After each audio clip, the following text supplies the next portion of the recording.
नमस्कार मित्रों। यहाँ वहीं से किया है। जो लोग आज के सेशन में हैं, उन सबको नमस्कार। स्मृति भगवत रावत फेसबुक लाइव के 6वें सेशन में आपका हार्दिक स्वागत है। मैं आपका तहे दिल से इस्तकबाल करती हूँ और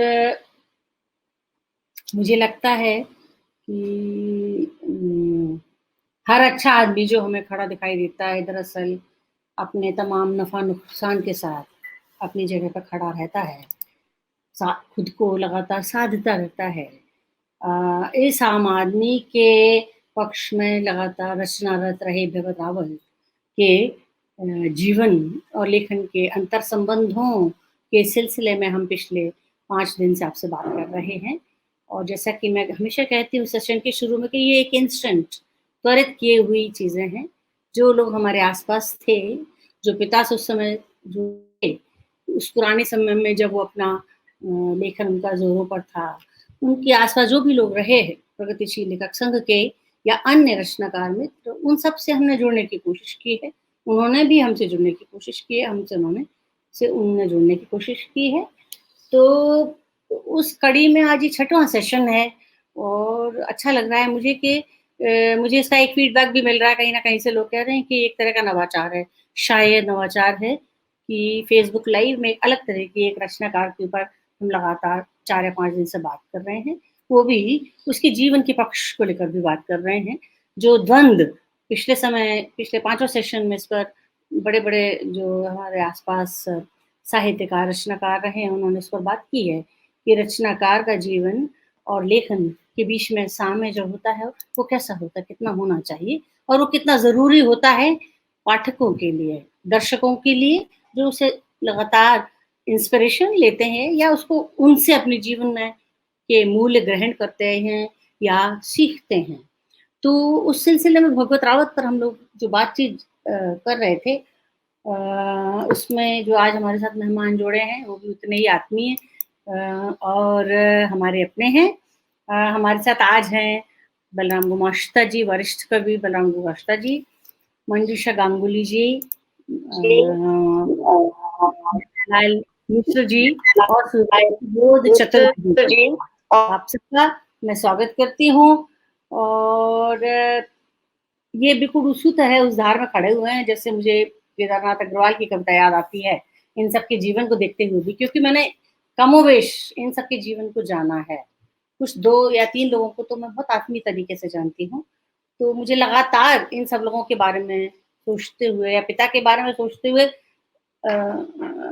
उनकी केदार जी की पंक्तियाँ याद आती हैं। मैं समय की धार में धँस कर खड़ा हूँ, मैं छपा-छप छापते छल से लड़ा हूँ, टूटने वाला नहीं मैं, मिट्टी का घड़ा हूँ। तो इस तरह से ये सब लोग भी हैं हमारे बीच, जिन्होंने अपने आप को धार के विरुद्ध खड़े रहकर अब खुद को साबित करने की या आम आदमी के साथ कलाओं को जोड़ने की, अपने लेखन को, शब्दों को जोड़ने की कोशिश की है। और पिता के समकालीन सभी रचनाकार मित्रों का, उन सब का भी यहाँ से मैं अभिनंदन कर रही हूँ, जो मुझे यहाँ से सुन रहे हैं या जो नहीं सुन पा रहे हैं। हमने लगातार उनको जोड़ने की कोशिश की है। हमने पिछले 8 वर्षों में जब से पिता नहीं रहे हैं, उनके समकालीन जितने मित्र थे और जो लोग थे, उससे मैंने लगातार जुड़ने की कोशिश की, लगातार बात करने की कोशिश की। कभी मैं सफल हो पाई, कभी नहीं। तो जो कुछ लोग जुड़े थे, अब उनसे अलहदा जो नहीं जुड़ पाए थे, वो हैं। हम फिर से पापा के जो अत्यंत प्रिय लोग हैं, उनके साथ हम फिर जुड़ेंगे, जो प्रगतिशील मूवमेंट में पापा के साथ एक अहम हिस्सेदारी करते आए हैं। तो मैं सबसे पहले मंजूषा जी का स्वागत करती हूँ। पहले मैं मंजूषा गांगुली को इनवाइट करती हूँ, सबसे पहले वो आकर के अपनी बात कहेंगी। मंजूषा गांगुली हम भोपाल वालों के लिए और देश के लिए, मैं हमेशा बोलती हूँ, बहुत ही स्थापित नाम है। वो मुझे लगता है वो कवि, चित्रकार और एक पेशे से फाइन आर्ट्स की प्रोफ़ेसर रही हैं और मैंने उनके साथ एक लंबा काम भी किया है। एज़ मतलब हमारा कलीग और मंजूषा दीदी की तरह भी काम किया है। तो देश की पहली जो प्रमुख कोलाजिस्ट जो हमारे रहे हैं, उनमें से वो बहुत प्रमुख स्थान रखती हैं। मुझे याद है उनका पूरा जीवन वृत्तांत मुझे रटा हुआ है, लेकिन मैं आपको बहुत छोटी-सी बात बता रही हूँ कि उनको एक रज़ा पुरस्कार अपने समय का बहुत प्रतिष्ठित रज़ा पुरस्कार से नवाज़ी गई थीं और ऐसा देखा जाए तो वो मेरी साड़ी की मैं मतलब मैंने साड़ी पहनना उनसे सीखा। मैंने उनके बालों पर मैं फ़िदा रहती थी और एक समय मैं उनसे सब कुछ सीखती थी। तो जीवन को मुझे लगता है कि हमेशा उल्लास को जो जब हम लोग मरते मरते रहते हैं, मर रहे होते हैं, लगता है कि अब कुछ नहीं बचा। तो मंजूषा दीदी उस उल्लास को लगातार बनाए रखती हैं। शायद इसलिए मुझे हमेशा लगा है कि उनकी जो कला है, जो उनके कोलाजेस हैं, बहुत महत्वपूर्ण कोलाजिस्ट हैं वो, बहुत महत्वपूर्ण चित्रकार हैं, बहुत प्रतिष्ठित और कर्मठ चित्रकार भी हैं। मुझे हमेशा लगा है उनको देखते हुए, उनकी पूरी जर्नी को देखकर कि वो कला के संकुचन की तरफ नहीं, बल्कि उसको एक विस्तार की तरह दिखती हैं। एक मुझे हमेशा मंजूषा दीदी ऐसे याद आती हैं कि वो शीट रखी है टेबल पर और उन्होंने यूँ खोल दी और फिर जब वो शीट खुलती है, वो शीट को खुलने के साथ ही उसके अंदर जो जादू पैदा करती हैं वो, उसका कोई क्योंकि मैंने उस शीट पर हम लोगों ने घंटों-घंटों कॉलेजेस में, युवा उत्सव में, सब चीज़ों में भी काम किया है। तो मेरा उनके साथ अनुभव मेरे पास तो बहुत संस्मरण है, पर वो मैं नहीं बताऊँगी। क्योंकि आज मंजूषा दीदी का और पापा का दिन है। तो मैं चाहूँगी कि मंजूषा जी अपनी पापा की स्मृति में जो कुछ भी बातें कहना चाहती हैं, उनका स्वागत है। सबका बहुत-बहुत धन्यवाद। और इस अवसर पर जब मुझे अन्ना के बारे में बोलने के लिए प्रज्ञा ने आमंत्रित किया, अन्ना मेरे लिए भगवत रावत नहीं, अन्ना है। और अन्ना मेरे बड़े भाई की तरह मुझे मिले हैं। एक बेटी बहन के रूप में जब भी वो मुझे मैं उनसे मिलती थी, तो एक हाथ उनका मेरे सिर पर हमेशा रहा है। अन्ना से मुलाकात सबसे पहले मेरी कला परिषद में हुई। कला परिषद हम भोपाल वासियों को और मध्य प्रदेश वासियों को अनभिज्ञ हम लोग नहीं है उसके। 76 में मैं एमए पेंटिंग में मैंने किया एमएलबी गर्ल्स कॉलेज भोपाल में। उसके तुरंत बाद ही मेरे ख्याल से सितंबर में मुझे कला परिषद में प्रोग्राम ऑफिसर की जगह पर नियुक्त किया गया। वहाँ का माहौल जब मेरे लिए बहुत बड़ा चकाचौंध वाला था, जिसके दौरान मैं बहुत सारे संस्कृति कर्मियों से मिली हूँ, बहुत सारे कलाकारों से मिली, साहित्यकारों से मिली। ये मेरे लिए बहुत अनोखी दुनिया थी। कॉलेज लाइफ एक अलग होता है और सचमुच के एजुकेशन के बाद का जो जीवन है वो असल जीवन मेरा शुरू हुआ, ऐसा मुझे वहाँ से लगा। वहीं पर मुझे अन्ना मिले। अन्ना को मैं कभी मैं कहीं कह ही नहीं सकती। वो मेरे जीवन का बहुत बड़ा हिस्सा है। उनके घर की मैं एक सदस्य हूँ। उनके लिए मेरे पास उनके साहित्य को लेकर या उनकी कविताओं पर कुछ आकलन करने की क्षमता, बुद्धि, साहस मुझ में नहीं है। मैं तो थोड़ा सा कुछ कविताएं लिखती रही हूँ, पर अन्ना ने मुझे हमेशा किस तरह से सपोर्ट किया मैं बता नहीं सकती। एक बेहद सरल, सहज और पूरी तरह पारिवारिक व्यक्ति के रूप में अन्ना को मैंने जाना। जैसे वो रहे हैं, जैसे उनका जीवन गुजरा है, वैसे ही उनकी कविताओं में भी मैंने या हम सब ने जाना है उन्हें।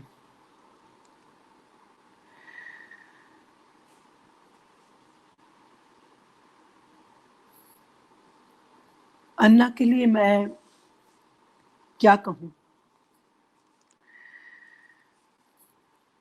ग्रंथ अकेडमी में भी जब वो थे, इतनी बड़ी पोस्ट पर होते हुए भी उनके साथ जो अपनापन था, जब भी कभी उनके पास गई, उन्होंने कभी भी मुझे ऐसा महसूस होने नहीं दिया कि मैं एक जस्ट उनसे मिलने आई हूँ। ये बहुत अपनत्व। उनके ही सानिध्य में उन्होंने सबसे पहले मेरी कविताएं छापी थी, साक्षात्कार और वसुधा में।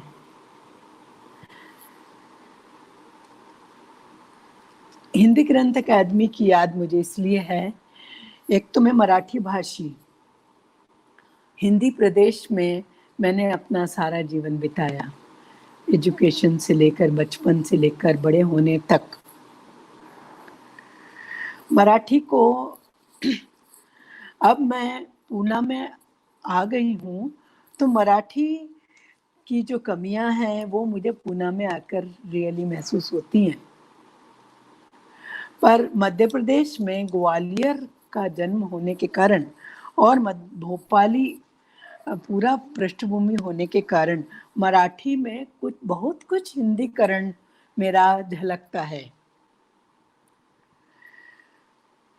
अन्ना जिस समय कला परिषद में सारे कवियों और कलाकारों के बीच में हुआ करते थे, उनकी उपस्थिति इतना संबल देती थी, बहुत संबल देती थी।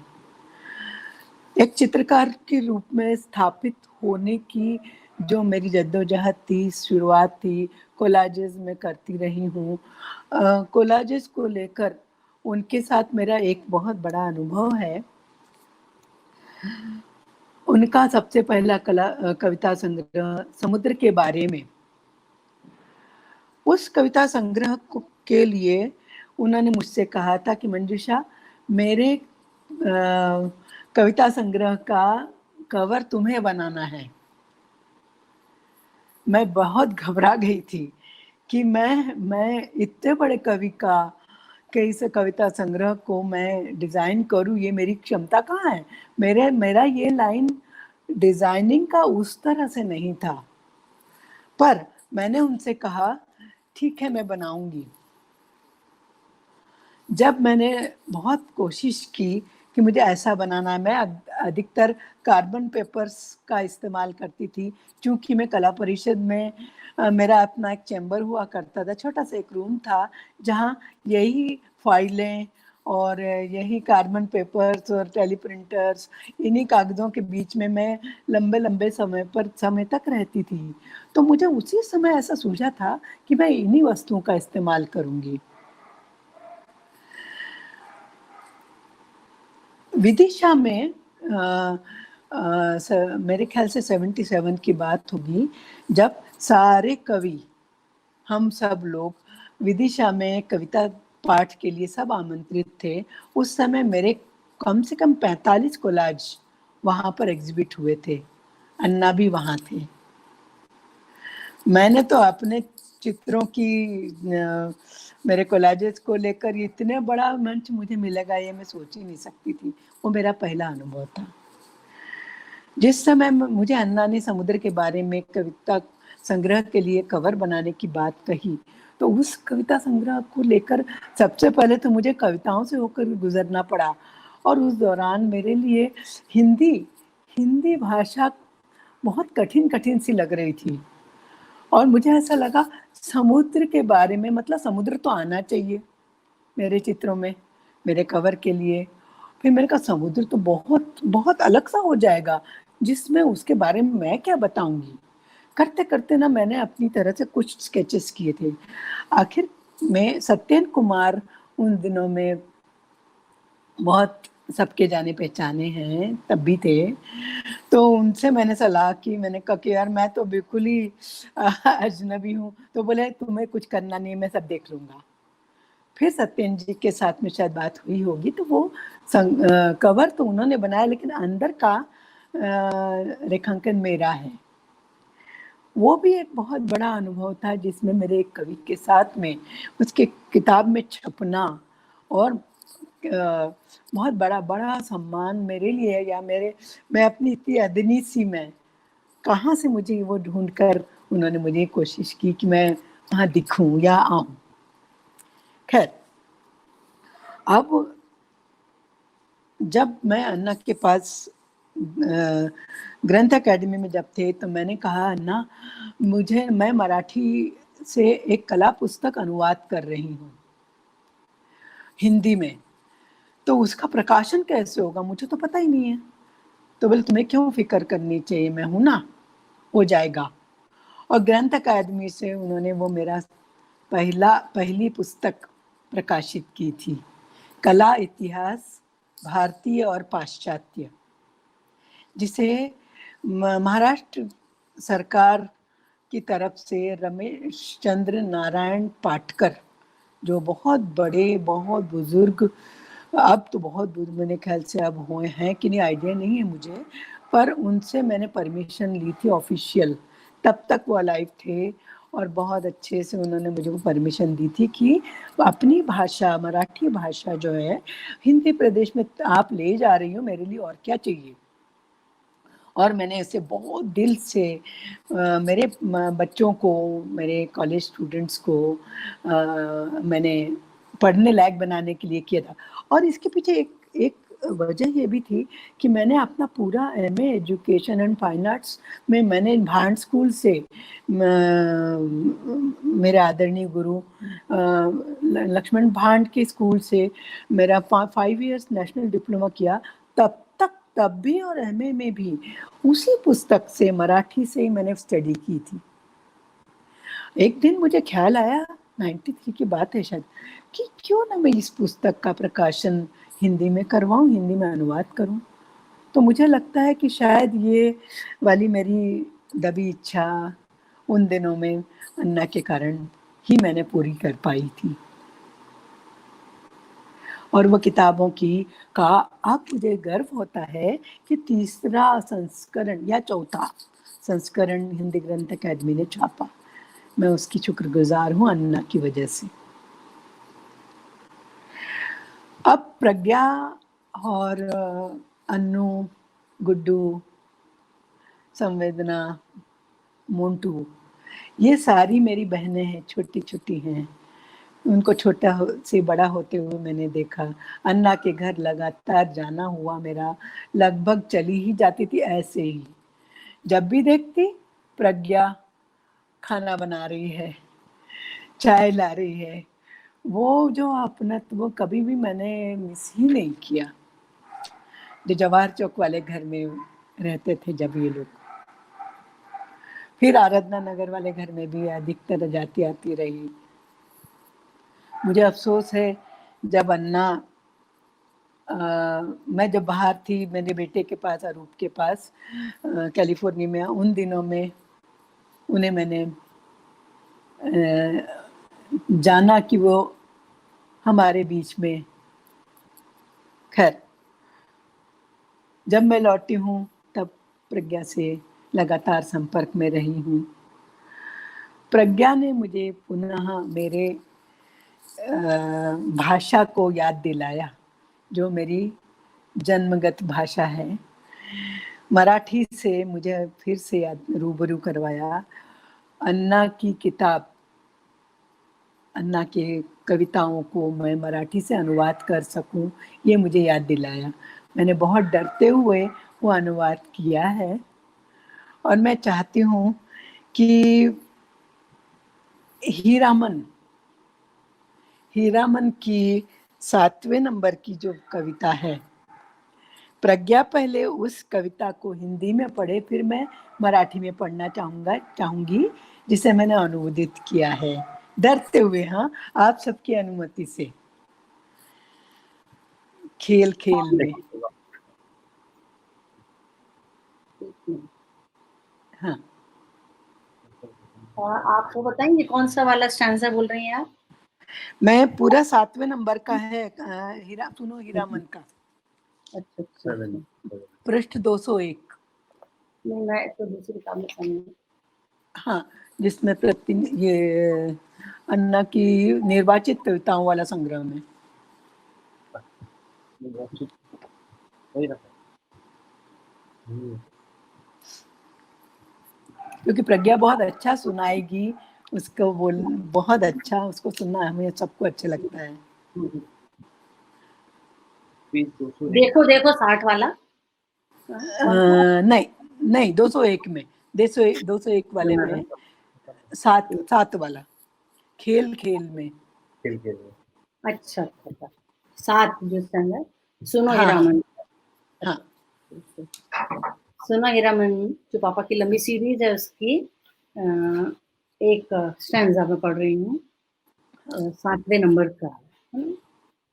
खेल खेल में क्या से क्या हो गए हीरामन, खेल खेल में क्या से क्या हो गए हीरामन, कभी किसी चेहरे में देखो तो अपना चेहरा, जाने क्या हो गए अब नहीं रहे हीरामन, कहते हुए बुरा लगता है पर सच है, पर यह सच है पहले तुम बंधुआ थे पर अब किसी और के बंधे बंधाए नोट हो गए, कोई और भुनाता तुमको, कोई और खर्चाता तुमको, और कि तुम बस इस पाले से उस पाले में सांस टूटने तक भी हो कर रहे कबड्डी, यह तो तुम भी जान गए हो, तुम अब केवल वोट रह गए हो, कुछ तो बोलो खेल खेल में क्या से क्या हो गए हीरामन।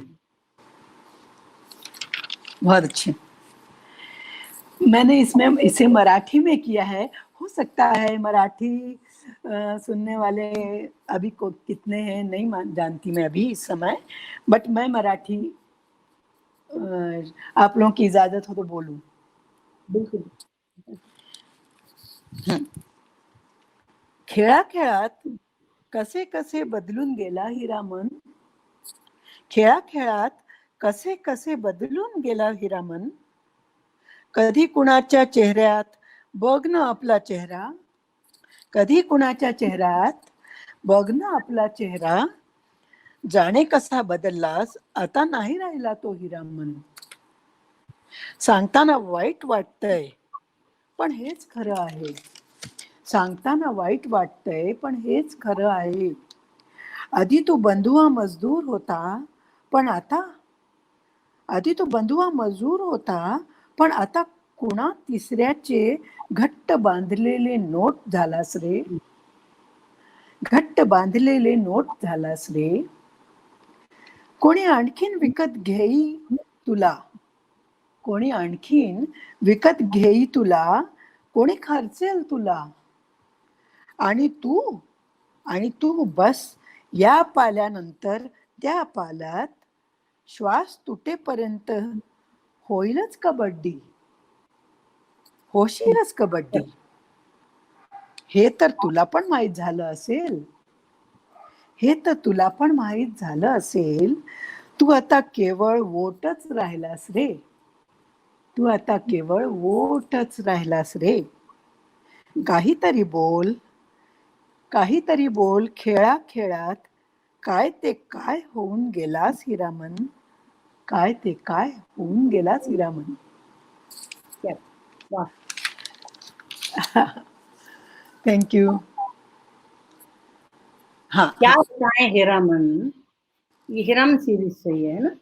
क्या बताएं हीरामन, लगता है समझ सचमुच सठिया गई है हीराबाई, क्या बताएं हीरामन, लगता है सचमुच सठिया गई है हीराबाई, बात बात पर गुस्सा बताती है, कहती है वह नहीं जानती किसी हीरामन हीरामन को, और न उसका नाम है हीराबाई, बीड़ी बना बना कर किसी तरह काट रही है अपना बुढ़ापा, पर उसके सुर में अभी वही खनक है, जब कभी वह अपने में होती है अक्सर गाने लगती है, सजनवा बैरी हो गए हमार, ओ करमवा बैरी हो गए हमार, अब आप ही बूझिए ये गाना हीराबाई के अलावा कोई गा सकता है? काय बोलावं हिरामन, काय बोलावं हिरामन.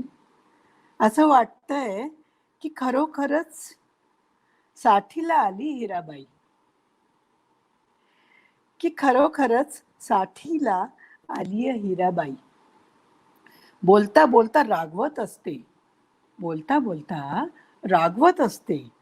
म्हणते ती नाही ओळखत कोणा हिरामन फिरामनला, आणि तिचंही नाव हिराबाई नाही. बीडी बनवत कशी तरी आपलं म्हातारपण खुरडते, बीडी बनवत कशी तरी आपलं वातावरण खुरडते. पण तिच्या सुरात अजूनही तीच खनक आहे, पण तिच्या सुरात अजूनही तीच खरक आहे. जेव्हा कधी ती आपल्यात असते ना, तेव्हा सहजासहजी गाऊ लागते. जेव्हा ती आपल्यात असते ना, तेव्हा सहजासहजी ती गाऊ लागते. सजनवा बैरी हो गए हमार, ओ करमवा. आता तुम्हीच सांगा, आता तुम्हीच सांगा, हे गाणं हिराबाईच्या ऐवजी कोणी गाऊ शकेल का? शुक्रिया दीदी, खूब शुक्रिया. वाह! मुझे बहुत अच्छा लगा जहाँ मैं सुना पाई. हाँ, आपने सत्यम चाचा की याद दिलाई और जी हमारे साथ बलराम जी हैं, ये सब जी लोग सत्यम चाचा, बलराम जी और सबके उम्र के फासले-वासले तो बहुत रहे होंगे, वो तो मुझे नहीं पता। साहित्य में इन सब चीज़ों में उम्र के फासले उतने ज़रूरी नहीं होते, बातें ये ज़रूरी होता है कि आप मेंटली कहाँ थे। पापा के बहुत अभिन्न मित्र थे सत्येंद्र चाचा और उनके साथ तो बहुत खूबसूरत समय बिताया पापा ने और सत्येंद्र अंकल हमारे घर की रोटी में शामिल थे हमेशा, कि अगर वो आते थे तो ऐसा था कि भगवत मैं आ रहा हूँ और आ रहा हूँ, आकर के बैठ गए, "तू क्या खा रही है?" पापा के जाने के बाद भी मुझे स्कूटर पे दिख जाते थे कभी, कहीं आती-जाती थी, तो वो मुझे स्कूटर रोक कर के मुझे याद है एक बार उन्होंने मुझे बीच में रोका, मैं वैन चलाती थी, वो स्कूटर पे जा रहे थे, ऑपोज़िट डायरेक्शन में, तो उन्होंने मुझे रोका, ऐसे हाथ दे दिया।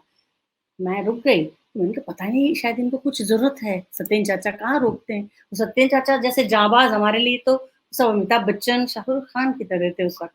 तो उन्होंने मुझे रोका, मैं रुक गई, वो पीछे मुड़ के आए और मुझे आकर के बोले, कुछ दवाई का नाम बताया, जो वो अपनी जिन दवाइयों पर वो अपना काम कर रहे थे बायोकेमिक की, कहते तू बहुत मुरझा रही है आज, तू बहुत मैं 3-4 दिन से देख रहा हूँ, तू लगातार तेरे को क्रॉस कर रहा हूँ, हो क्या गया लड़की तेरे को?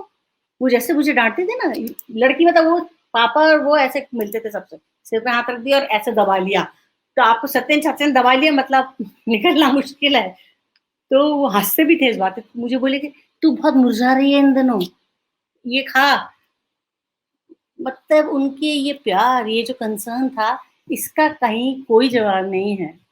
अ, वो समय जो एक मैं उसे बहुत अच्छा समय कहूँगी, जो जिस वक़्त होता है हमको बुरा लगता है, जब कोई चीज़ निकल जाती है nostalgia is always like good only हमेशा, वो एक अलग चीज़ है। लेकिन भोपाल में एक वो जो महत्वपूर्ण समय था, जो सत्येंद्र कुमार, बलराम जी ने और उस वक़्त अशोक वाजपेयी भी थे, पापा के बड़े अभिन्न मित्र। शामें सबकी हम लोगों के साथ एक साथ गुज़रती थी। इन सब ने एक अच्छा समय गुज़ारा था। सोम चाचा तो पिता के बोलते ही थे कि आप तो जुड़वाँ भाई हैं। हम सब लोगों के परिवार ऐसे ही थे कि कोई किसी के घर कभी भी चला जाता था। अगर मेरा कोई काम है तो वो किसी को मुझे पिता को नहीं बोलना, दूसरा समझे करे तो ठीक है, नहीं तो कोई बात नहीं। हमारे बीच में इस तरह की खूबसूरत एक ताना-बाना था हम सबके बीच का। बलराम जी कोई नया नाम नहीं है, बलराम जी के साथ भी हमने वही समय गुज़ारा है। इसके अलावा बलराम जी हिंदी कविता के बेहद कविता के महत्वपूर्ण कवि हैं और मैंने उनसे अपने जीवन के बहुत ज़रूरी पाठ सीखे हैं। वो पाठ क्या सीखे हैं, वो मुझे और उनको पता है। मंजूषा दीदी और मुझे हम लोगों ने जो एक-दूसरे से क्या सीखा है वो हमको पता है। सार्वजनिक रूप से इसे हम नहीं कहते, लेकिन हमने बहुत ज़रूरी पाठ आपसे सीखे हैं और मैं हमेशा आपको इस बात के लिए सैल्यूट करती हूँ कि आपने इतने खूबसूरत तरीके से अपने बच्चों को पाला है और उसके साथ-साथ आप लगातार बचते रहे हैं। पढ़े भी बहुत हैं आप।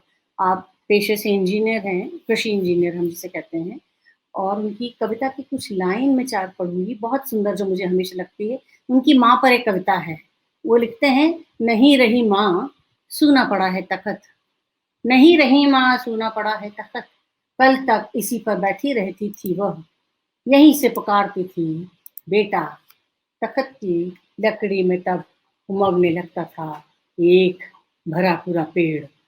इस भरे पूरे को पूरी शिद्दत से जीने वाले और जनवादी लेखक संघ के महत्वपूर्ण पदों पर काम करने वाले बलराम जी को मैं यहाँ बुलाना चाहती हूँ। नमस्कार सभी मित्रों को। जी नमस्ते। जी नमस्ते। जी सबसे पहले तो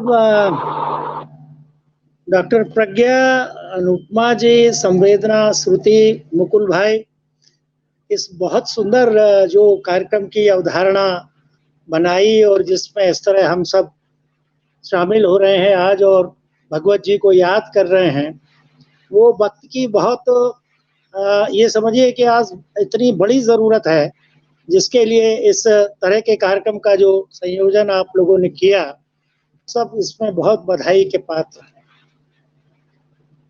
सबसे पहले तो प्रणाम करते, कुछ पुरानी सी यादें,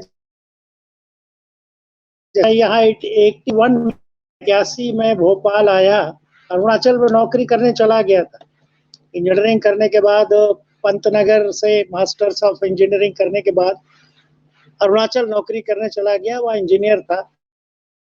क्या 5 साल नौकरी करने के बाद, चूंकि पत्नी बाल की थी और वो उन्हें जंगल, वहाँ तो कुछ था ही नहीं, अरुणाचल उस समय केंद्र शासित प्रदेश था, तो उनकी जिद के चक्कर में मैं भोपाल आ गया। गांव में ये हुआ कि भाई ये अपनी ससुराल वापस आ गए भोपाल, और यहाँ फिर एक केंद्रीय अनुसंधान संस्थान था, उसमें मैं इंजीनियर हुआ।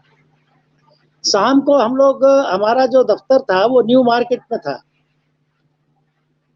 शाम को हम लोग वहाँ बैठते, जिसमें राम प्रकाश, नवीन सागर, संतोष चौबे, मुकेश वर्मा, ये सब वहाँ इकट्ठे होते थे। सलभ भदौरिया का प्रेस था वहाँ, बनिया प्रेस, वहाँ से लिखने पढ़ने वालों से मिलना हुआ। जनवादी और प्रगतिशील जो लेखक संघ थे उनसे जुड़ा हुआ। राम प्रकाश ने मुझे जनवादी लेखक संघ बनाया। फिर मैं गोष्ठियों में आने जाने लगा तो भाव जी से भेंट हुई, ये क्या से होगा। उस समय भोपाल में बहुत गहमा गहमी थी, देश के तमाम जो केंद्र थे हिंदी कविता के, साहित्य के, वो सब बदल के भोपाल की तरफ आ रहे थे, और भोपाल बहुत बड़ा वर्ग लेखकों का जो था वो लगातार सक्रिय था। उसकी धमक दिल्ली में भी थी, इलाहाबाद में भी थी, बनारस में भी थी, और उस समय आप देखें तो इतने सारे लोग सक्रिय थे एक साथ। भगवत रावत लिख रहे थे, उनका तो 1977 में ही समुद्र के बारे में संग्रह आ चुका था। उसके बाद राजेश जोशी लिख रहे थे, विष्णु नागर दिल्ली में, वो भी मध्य प्रदेश थे, लिख रहे थे। यहाँ दुष्यंत जो है अपना, उनका एक पूरे देश में उनकी पहचान बड़ी तेजी से बन रही थी।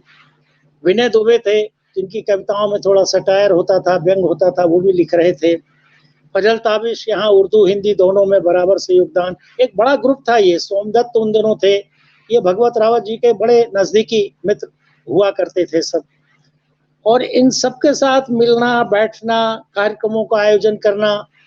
फिर सौभाग्य से मैं यहाँ का सचिव हो गया जनवादी लेखक संघ का, भोपाल का, तो आए दिन हम लोग कार्यक्रम वगैरह करने लगे, और उस समय हमें भगवत रावत जी का सहयोग हमेशा मिलता था। नवीन सागर और नवल शुक्ल, मैं, हम लोग दादा से थोड़ा ज्यादा नजदीक थे, और जब भी दादा कोई कविता लिखते, मुझे याद है कि 81 में आई दी हुई दुनिया, हुआ कुछ इस तरह 88 में सुनो हीरामन और अथ रूप कुमार कथा, इन सबके हम लोग प्रत्यक्ष वो हैं। दादा ने इनको जब लिखा, इन कविताओं को, ये संग्रह जब बने, तो हम लोगों ने इसमें साझेदारी की। वो पहला ड्राफ्ट भी बनाते तो हम लोग कभी शाम को पहुंचते तो वह उसमें शेयर करते, सुनाते। और उनकी लगातार जो रचना प्रक्रिया थी वो जीवन के तमाम हिस्सों से बहुत नज़दीकी से जुड़ी हुई थी। इस बीच में मैं जवाहर चौक पर रहने पहुंच गया, वहाँ सरकारी क्वार्टर था। एक तरफ राजेश जोशी थे एक ब्लॉक में, पीछे की तरफ भगवत रावत जी का परिवार था। तो परिवार में भी आना जाना होने लगा। बहुत सारे मित्र, चूंकि केंद्र बन रहा था भोपाल, रावत जी के यहाँ मिलने आते, हम लोग भी जाते, मुलाकात होती। इसी तरह राजेश जोशी के यहाँ भी तमाम लोग आते। राजेश की कविता का तेवर अलग था। राजेश थोड़ी व्यवस्था भी ठीक कर लेते थे। चारों तरफ उनके केंद्र थे जहाँ से उनकी कविताओं पे लिखा जाता था, बोला जाता था। दिल्ली, बम्बई, पटना, इस तरह के केंद्र थे जहाँ से उनकी कविता लिखी गई कविता, और उस पर तमाम किस्म से लोग तरजीह देते थे और विचार करते थे। उनका काफ़ी व्यवस्थित था ये सारा मामला, और उसका नतीजा ये हुआ कि बहुत तेजी से वो आगे बढ़े। इधर भगवत रावत एक दूसरी फ्रिक्वेंसी, जो बहुत एक जिसको कहना चाहिए कि फ्रिक्वेंसी के कवि थे, हर परिवार के कवि थे, आसपास के कवि थे। जहाँ राजेश जोशी का योगदान जाता है कविता को एक नई त्वरा और कहन देने के लिए, समकालीन कविता को, वहाँ भगवत रावत अपनी कालजयी रचनाओं के साथ आगे बढ़ रहे थे, और उनके काल विभाजन को पार करते हुए, मतलब वैसे तो 80 का कहना चाहिए, 77 में उनका पहला संग्रह आ गया था, लेकिन आज अगर आप देखें तो उन्होंने काल में, वैसे आप 80 या 90 का दशक ऐसे में विभाजित उन्हें नहीं कर सकते, वो उनको पार कर जाते हैं। कुछ समानता भी थी हमारे पारिवारिक उसमें, तो अब मेरे घर आते, आना होता, घर में भी बैठकें होती। बाद में लगातार बैठक होने लगी जनवादी लेखक संघ की। फिर बीच में एक कार्यक्रम शुरू किया गया जिसमें करीब 100 कार्यक्रम हुए, जो सरोकार सहकारिता के नाम से था, जिसमें मुकेश वर्मा, संत चौबे, मैं, किशोर उमरेकर, इन सब में भी हमें हमेशा भगवत दादा का जो सहयोग मिलता रहा। ज्यादातर हमारे कार्यक्रमों की अध्यक्षता वो करते। राग भोपाली ने मेरे ऊपर 2 अंक निकाले, दोनों में वो अध्यक्षता करने आए, उन्हें सहर्ष उसको स्वीकार किया, वो मेरी के ऊपर बातचीत की।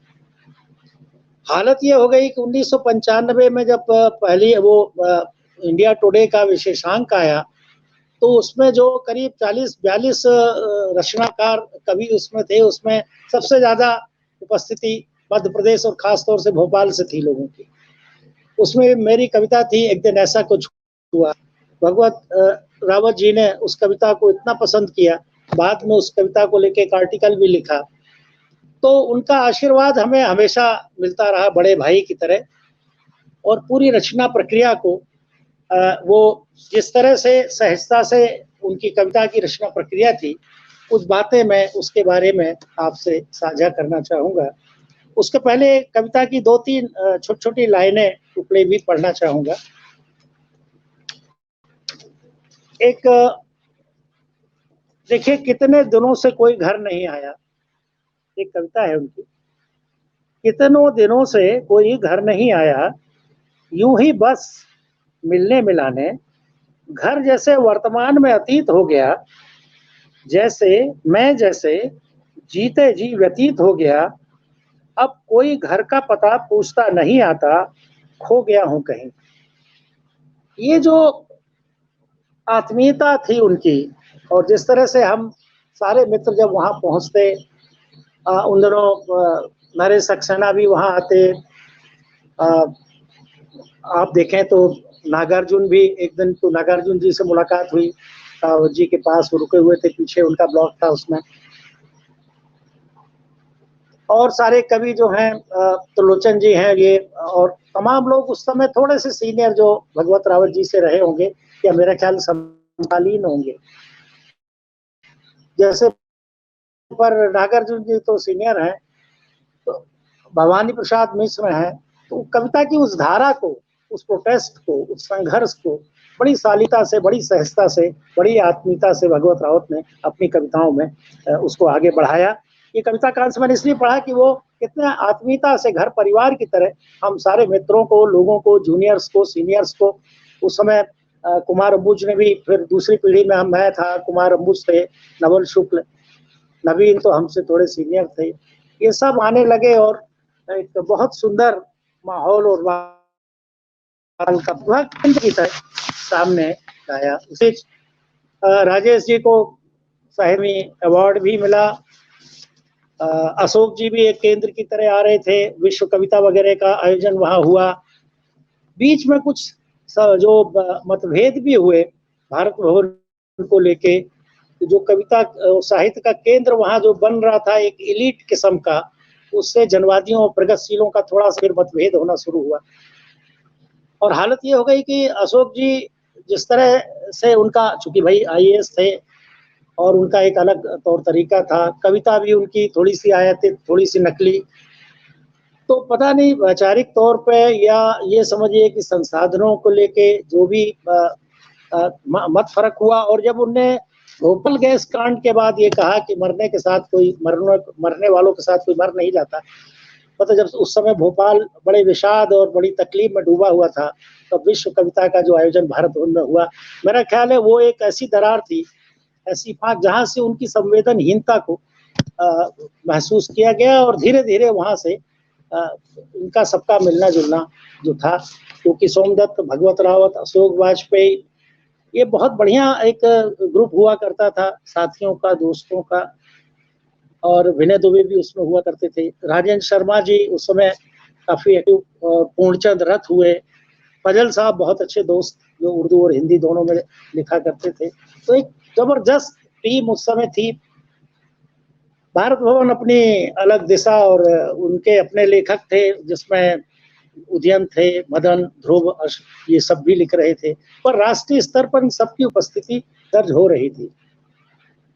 अशोक जी का यह हाल था इस पूरे उसमें कि जो उनकी भूमिका केंद्रीय वहाँ दिल्ली में होनी चाहिए, वहाँ भी जैसा कि बताते हैं कि जब राजेश को साहित्य अकादमी अवार्ड देने की बताई तो उनने उसका विरोध किया। तो यहाँ तक वो इसी तरह की स्थितियों का, जैसे नामवर जी वहाँ थे दिल्ली में, तो एक गढ़ वो भी था। इन गढ़ों के चक्कर में जो एक्चुअली जो सही जो मूल्यांकन होना चाहिए था, और जिस तरह की प्रतिष्ठा और जिस तरह का सम्मान उसको जो ये कविता रावत जी की अर्जित करती है, जिस तरह की कालजयी ये कविताएं हैं, वो सम्मान और उनको उस तरह रेखांकित नहीं किया गया। और उसकी वजह ये भी थी कि रावत जी कभी इस प्रक्रिया में शामिल नहीं हुए, इस तंत्र में, इस घोटाले में, इस जालसाजी में वो कभी हिस्सेदार हुए नहीं। और इसीलिए शायद आज हम सब के बीच में उनका इतना सम्मान है। आज आप हम सब बैठ के यहाँ उन्हें जो पुरस्कारों की राजनीति उससे ऊपर उठ के, हालांकि उन्हें बहुत महत्वपूर्ण पुरस्कार मिले, अपना यहाँ का मध्य प्रदेश अकादमी के 2 महत्वपूर्ण पुरस्कार उन्हें मिले, और पुरस्कारों से ऊपर उनकी कविता, वो तो खुद ही बाद में सचिव भी रहे और साक्षात्कार का संपादन भी किया उन्होंने। उस आदमी के बारे में कहीं कोई दस्तावेज नहीं मिलेगा। देखिए कितनी बढ़िया कविता है, उनका छोटा सा अंश पढ़ता हूं मैं। शायद वह एक कवि था। उस आदमी के बारे में कहीं कोई दस्तावेज नहीं मिलेगा, इतिहास हमेशा की तरह चुप रहेगा। 100 साल बाद हो सकता है शायद कभी कोई बूढ़ा खरोंचता हुआ अपना दिमाग बताए उस अजूबे के बारे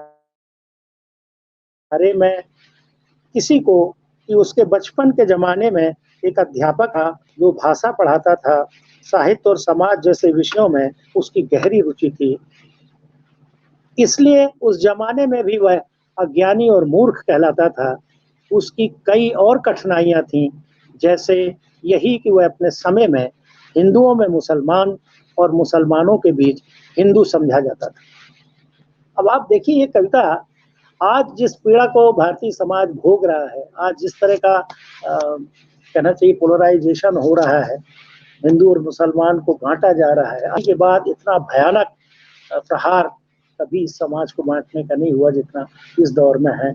और वो चिंता भगवत रावत जी की कविता में वहाँ किस तरह से आती है। वो कहते हैं कि मेरी हालत ये हो गई कि हिंदुओं के बीच में उस समय का जो समरसता का माहौल जिसको वो दिखा रहे हैं कि हिंदुओं में मुझे मुसलमान समझा जाता है और मुसलमानों के बीच में हिंदू समझा जाता है।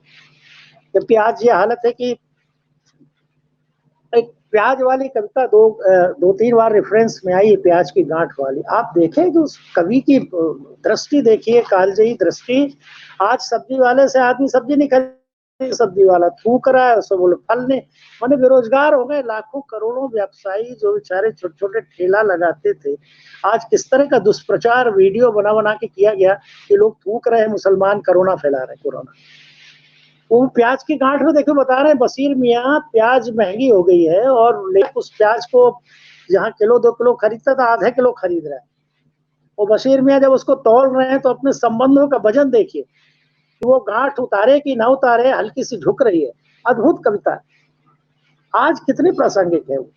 आज वो मुसलमान ठेला लगे, वो बशीर मियाँ जो सब्जी बेच रहे हैं, आप देखिए कहाँ वो संबंधों की कितनी मर्यादा और कितना गहरा संबंध है आस्था का, जिसको लेके वो थैले में जा रहे हैं और उस गांठ को देख रहे हैं।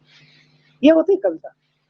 पता नहीं राउत जी को तो अंदाज ही नहीं होगा कभी कोरोना भी आएगा, कभी मुसलमानों के लिए ऐसा भी होगा कि करोड़ों की तादाद में जो गरीब गुरबे मेहनत करने वाले मुस्लिम जो छोटे छोटे ठेले और रेड़ी लगाने वालों के साथ आज ये दुर्व्यवहार होगा।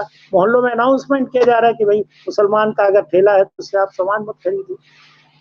कितनी पीड़ा के साथ, और वो कविता आज कितनी प्रासंगिक है।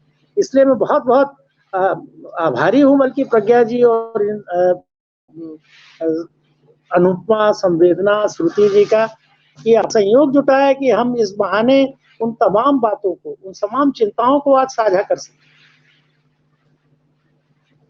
एक कविता और देखिए, शिनाख्त। वो दुखी थे, रावत जी कई बार इस बात का जिक्र भी करते थे कि जिस तरह का बाद में जो कविता और उसका जब केंद्र भोपाल बना तो उसके साथ केंद्र जो शक्तियां होती हैं, जो अपने आप में शक्तियों को संकलित करके और किस तरह से चीजें फिर गलत चलने लगती हैं। एक कविता देखिए, शिनाख्त। चेहरे से ही किसी को पहचान पाना संभव हुआ होता तो 30-40 बरस पहले ही उसे ठीक से पहचान लिया होता। बोलचाल और व्यवहार की कुशलता से ही कुछ पता लगता तो इतने बरस उसके मोह में क्यों पड़ा रहता। चरित्र की अंदरूनी पेचीदगियों और उसकी बाहरी बुनावट में इतनी विरोधाभासी दूरियां भी हो सकती हैं, यह बड़ी देर से समझ में आया।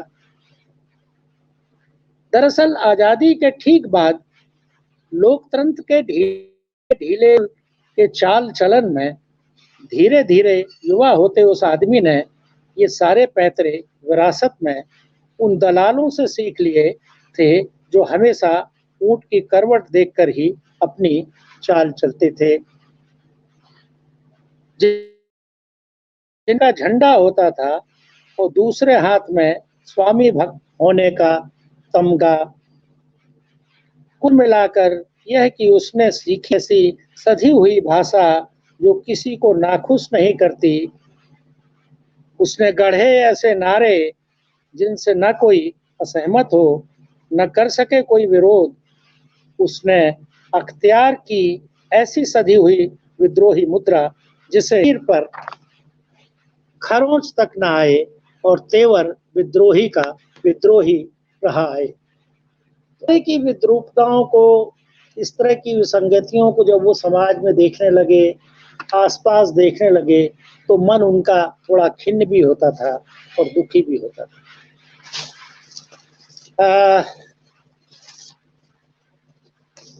देखिए जो रचनात्मक योगदान उनका है, उसको किस तरह के मठों ने, किस तरह के अलग अलग सत्ता केंद्रों ने किस तरह से यहाँ वहाँ हल्का करने की कोशिश की या उसको सामने लाने देने में कोताही की, लेकिन जो रचना है, जो कालजयी है, वो अपनी अपनी उपस्थिति दर्ज करती है और समय उसका निर्णय करता है। और आज हम सबको इसकी प्रसन्नता है कि हम उस न्याय निर्णय प्रक्रिया में उन्हें याद करते हुए उनके मार्गदर्शन में, उनकी चिंताओं में शामिल हो रहे हैं। भगवत राव को श्रद्धांजलि सच्ची ये है कि हम उनकी उन कविताओं में जो चिंता व्यक्त की गई समाज को लेके, देश को लेके, मूल्यों को लेके, उसमें आज हम भागीदारी कर रहे हैं और उनकी बात को हम आगे बढ़ाएंगे, इस बात का संकल्प लेते हैं। कविता के बारे में थोड़ा बहुत, वैसे तो कोई समीक्षक नहीं हूं मैं, लेकिन अगर समय है तो थोड़ी सी कुछ बात कविता को लेके भी कहूंगा कि समकालीन कविता में भगवत रावत जी का अपना एक महत्वपूर्ण, हेलो आ रही है आवाज? हेलो बोलिए बोलिए, आवाज एकदम आ रही है, बोलिए, आ रही है, एकदम आ रही है, बोलिए, आ रही है, आ रही है जी। तो समकाल ओके, समकालीन कविता में भगवत रावत जी का अपना एक महत्वपूर्ण स्थान है। अपने संस्कारों के प्रति ईमानदार तथा मार्क्सवादी विचारधारा के प्रति प्रतिबद्धता रावत जी की कविता की मानवीय पक्षधरता भगवत रावत की कविता की जहाँ मूलभूत शर्त है, वहीं इतनी सहज पाठक से एक संवाद अपनी मार्मिक निश्चलता के साथ रचना सहज ही स्थापित कर लेती है। भाषा और भाव की यह निर्मलता ही भगवत रावत की कविता की सबसे बड़ी शक्ति है। रचना की विषय वस्तु हो या पद योजनाओं में उन घटनाओं का संयोजन, दिक और काल की अंतरलय का क्षैतिज विस्तार भगवत रावत की कविताओं को आम आदमी की संवेदना से जोड़ने में सहायक होता है। सामान्य जीवन में घटनाओं का संयोजन, दिक और काल की अंतरलय का क्षैतिज भगवत आम आदमी की संवेदना से जोड़ने में सहायक होता। जीवन में घटने वाली घटनाएं जीवन को जाने वाले कार्य कारण कोनों अतरों में व्याप्त मौन कविता, इन सब में कहाँ व्याप्त है।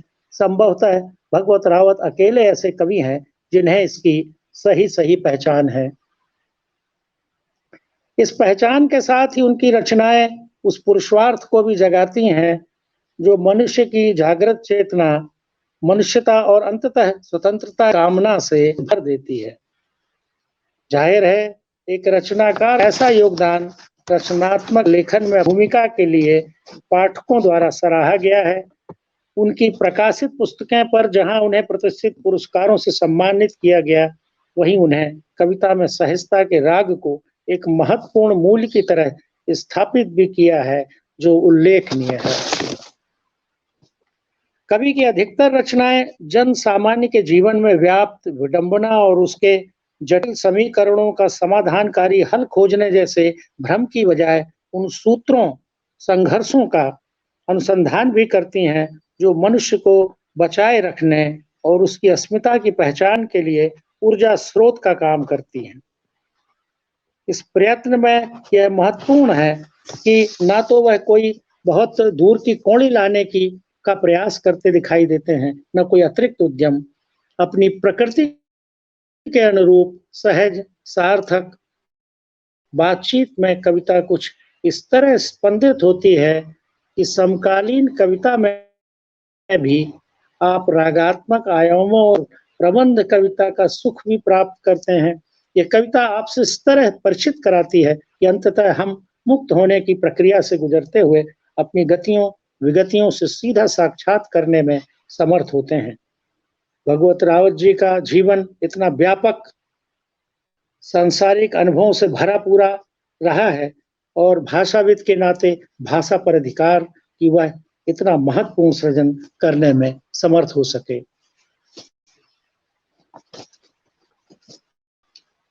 अनुभव की आसक्ति इतनी ज्यादा इन कविताओं को प्रभावी बनाती है कि जीवन दर्शन का जो यथार्थ की जो परख के लिए एक सार्थक दृष्टिकोण इन कविताओं में हमें मिलता है, जो इन कविताओं की खास पहचान और सौंदर्य भी बनता है। संघर्ष को सामाजिक न्याय के नाम पर किए जा रहे भुलावे से आगे व्यक्ति के स्तर पर न्याय की मांग इन कविताओं की आंतरिक लय और आत्मा का एक सत्याग्रह है। जो इन कविताओं का बहुत महत्वपूर्ण मूल्य है। एक अर्थों में जीवन के आचार व्यवहार की सहजता से उसकी प्रकृति और सिद्धांतों कार्य कारणों की विवेचना, यानी जीवन के अर्थ की को खोजने का पर्याय, खोज का पर्याय भगवत रावत की इन कविताओं की विशेषता भी है।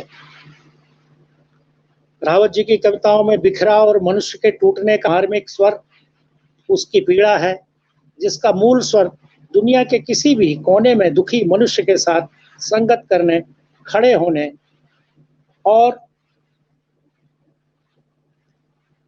अन्याय का संज्ञान लेने, उसके खिलाफ आवाज उठाने में जरूरी और महत्वपूर्ण भूमिका का निर्वहन उनकी कविताएं करते हैं। मेरा ख्याल इन्हीं शब्दों के साथ मैं अपनी विनम्र श्रद्धांजलि उन्हें अर्पित करता हूँ, बहुत याद करता हूँ और ये संकल्प भी लेते हैं कि उनके जिन जीवन मूल्यों के लिए उन्होंने लिखा, इतनी सुंदर सृजन किया, उसे बढ़ाने में हम सब मित्रगण यहाँ जो भागीदार हैं उसको आगे बढ़ाएंगे, ताकि एक सुंदर सुखद समाज की परिकल्पना जो वो करते थे उसको हम साकार कर सकें, उस और हम प्रयत्न कर सकें। बहुत बहुत धन्यवाद। धन्यवाद बलराम जी। अब अभी बलराम गुमाश्ता हमारे समय के बहुत महत्वपूर्ण रचनाकार हमसे रूबरू थे, पिता के साथ अपने समय को और बहुत महत्वपूर्ण कहना चाहिए विचारों को हमारे साथ साझा किया। मैं उसमें गुम हो गई हूँ और खैर पिता का एक मजबूत पक्ष रहा उनका शिक्षण, बहुत फेमस, बहुत ही मैं कहूँ कि जब भी मैं रीजनल कॉलेज कभी गलती से पहुँच जाती थी, मैं हमेशा उनको बच्चों से घिरा पाती थी और ऐसे घिरा नहीं पाते कि बच्चे जा रहे हैं। मैं हमेशा देखती थी कि लड़कियाँ सर के आस-पास झूमी हुई हैं, सर ये कोई ना कोई कोई अपनी बात बता रही है, कहीं कोई अपनी बात शेयर कर रही है। तमाम किस्से हैं उस उनके शिक्षण जगत से जुड़े हुए, जो उनने के जो तमाम वर्ष जो रहे हैं रीजनल कॉलेज में या स्कूल में पढ़ाते हुए, या पहले जो उन्होंने यहाँ हमीदिया स्कूल से पढ़ाना जो शुरू किया, वो उनका शुरुआती समय था, उसे लेकर रीजनल कॉलेज से रिटायर हुए। तो एक तरह से वो BA, BEd, 1 year BEd, summer BEd, तमाम कैटेगरीज़ के लोगों को बीएड की शिक्षा भी देते थे, 4 साल का पाठ्यक्रम जो उनके यहाँ चलता था, वो भी पढ़ाते थे। तो एक कई बार वो टीएस अंग्रेजी के जो टीएस एलियट हैं या थॉमस ग्रे की जो पोएम है उसको भी पढ़ाने के लिए उनसे आग्रह किया जाता था, तो वो भी पढ़ाते थे क्योंकि हमारे फूफा जी और वो एक ही डिपार्टमेंट में थे, राजेंद्र दीक्षित। तो खैर उस वक्त ये जो एक बेहद मजबूत पक्ष था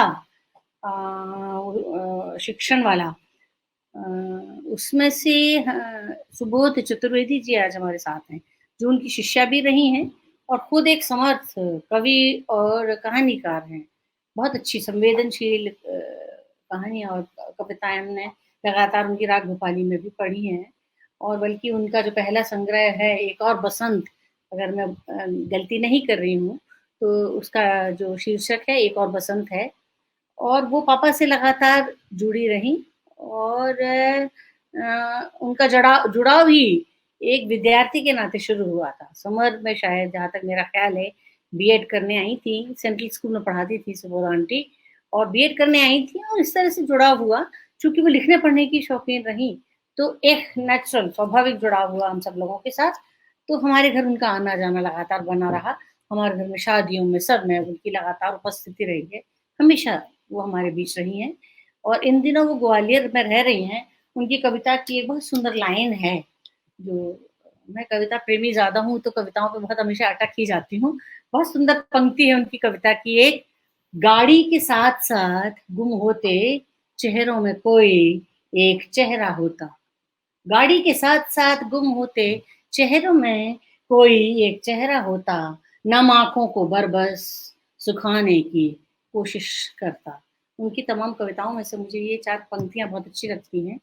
मैं सुबोध आंटी को हम उन्हें इस तरह से संबोधित करते हैं, बुला रही हूँ कि वो अपना अनुभव जो उन्होंने पिता के साथ बाँटा है, एक शिक्षक विद्यार्थी के नाते शेयर करें। धन्यवाद प्रज्ञा। आज मुझे अवसर मिला है कि मैं अपने गुरुवर श्री भगवत रावत जी के विषय में कुछ कहूँ। अब प्रश्न ये है कि मैं अपनी बात कहाँ से शुरू करूं।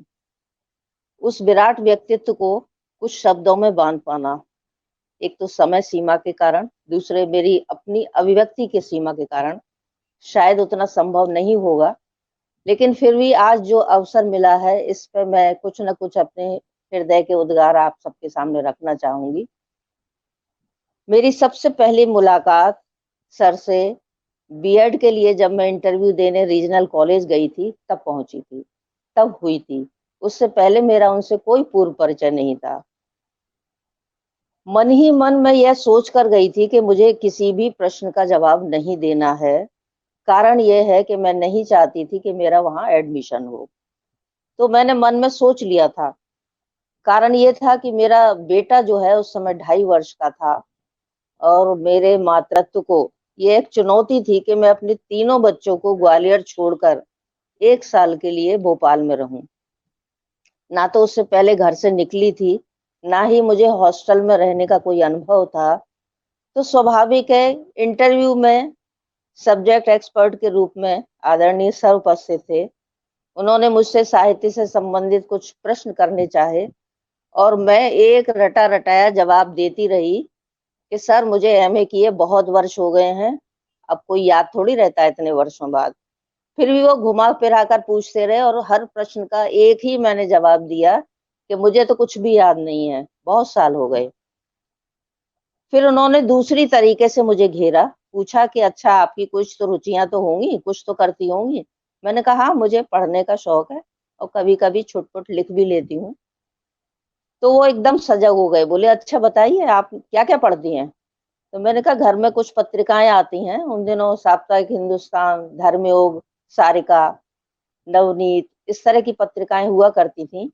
और चूंकि मुझे पढ़ने का शौक, जहां तक मुझे याद है कि कक्षा 9 में पढ़ती थी तब से मुझे लगा था।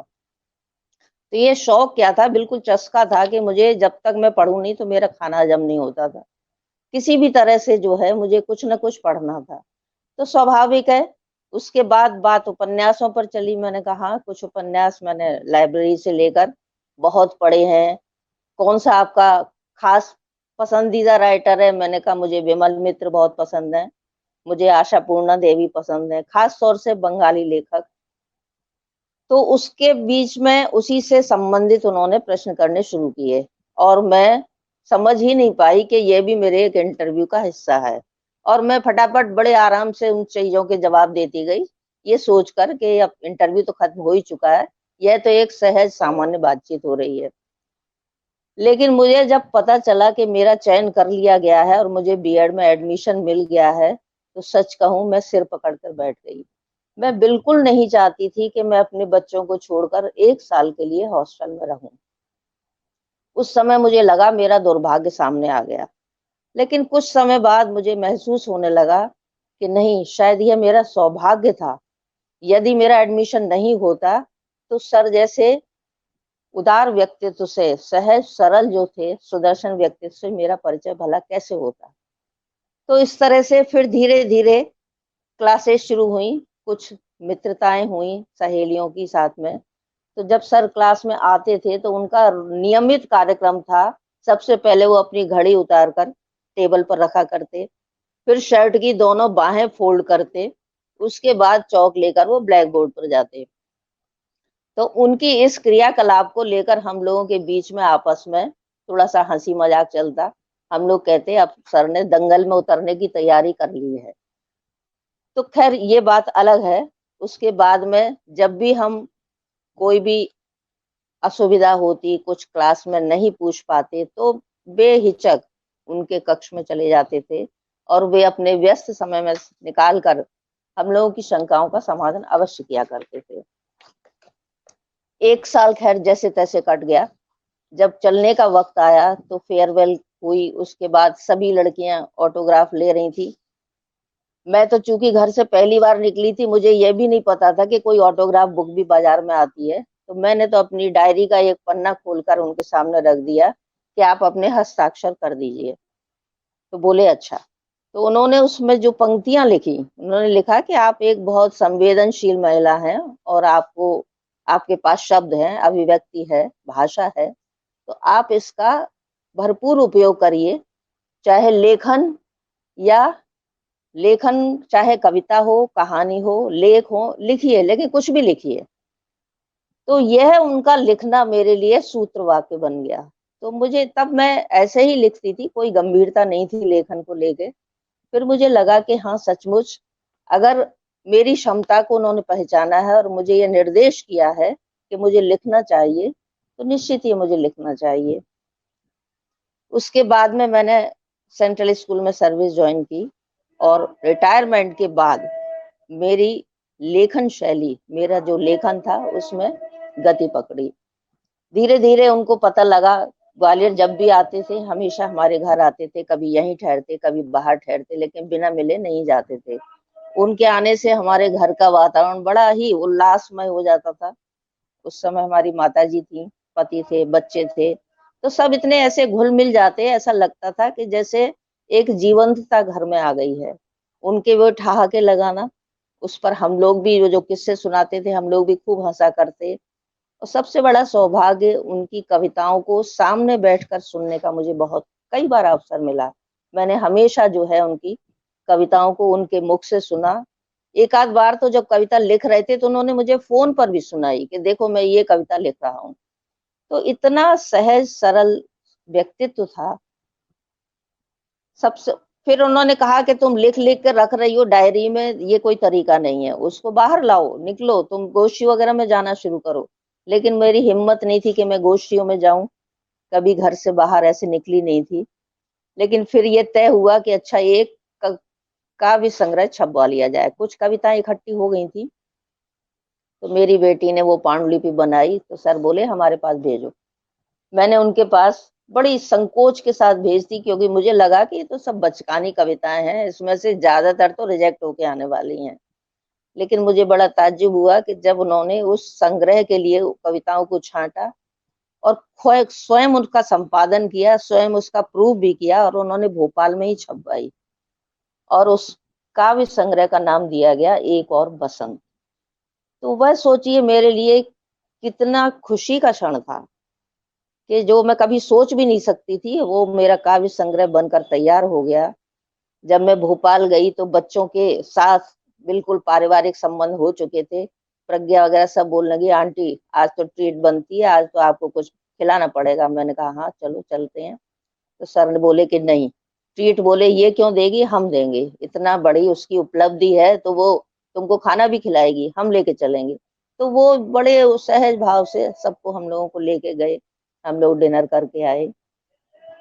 जब मैं भोपाल में थी तो घर में उनके आना जाना नियमित हम लोगों का हुआ करता था। संवेदना उस समय छोटी थी, तो वो आकर मेरी गोद में बैठ जाया करती और मुझे ऐसा लगता जैसे मेरा बेटा आकर मेरी गोदी में बैठ गया है। तो इस तरह इतनी आत्मीयता उस परिवार से हम लोगों को मिली। जब भी मैं भोपाल गई, मैं भी कभी बिना मिले वहां से नहीं आई। उनके जाने के बाद भी प्रज्ञा आज भी मेरे संपर्क में है। जब भी मैं भोपाल जाती हूँ, मैं प्रज्ञा के पास अवश्य जाती हूँ। इसके साथ साथ कुछ और घटनाएं मैं सुनाना चाहूंगी।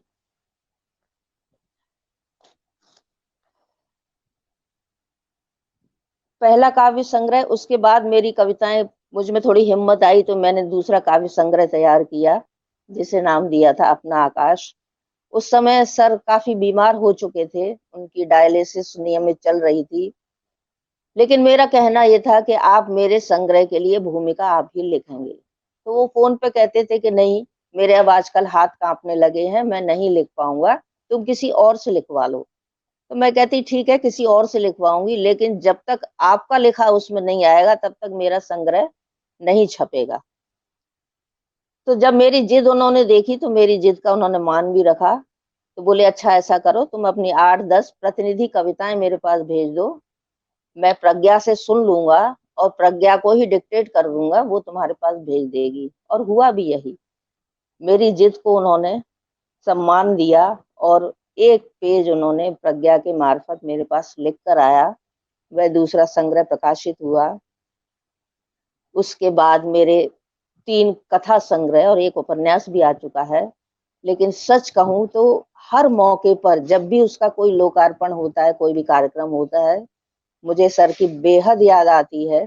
मुझे लगता है काश वो अपने सामने होते और देख पाते कि हाँ, उनके कहने को मैंने किस तरह से सम्मान दिया और किस तरह से मैंने अपनी लेखनी को आगे बढ़ाया है। अगर वो होते तो बेहद खुश होते। मेरे पहले काव्य संग्रह का जब लोकार्पण हुआ तब भी वो यहाँ पर आए थे ग्वालियर, और यह सब क्षण जो हैं हमारे लिए बहुत ही अमूल्य धरोहर हैं।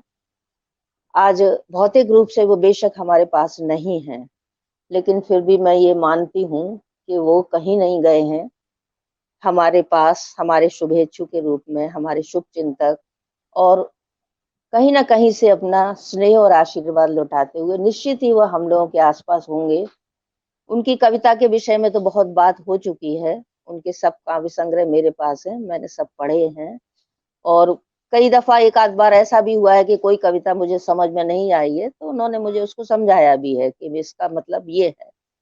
तो इस तरह से ऐसे व्यक्तित्व को मैं अपनी शब्दांजलि ही दे सकती हूँ। उनकी स्मृतियों को सादर नमन करती हूँ।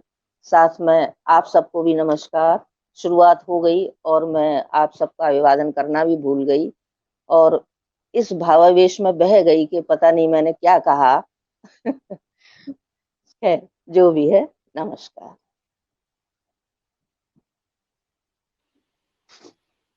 शुक्रिया सुबोध जी। मैं यहाँ से पापा के उन तमाम छात्रों को, विद्यार्थियों को याद कर रही हूँ। शरद कोकाज भैया और मंडलोई जी, अजित चौधरी तो नहीं रहे अब, और मेरा, मैं आजकल भूल जाती हूँ तो दिक्कत रख लेती हूँ नाम।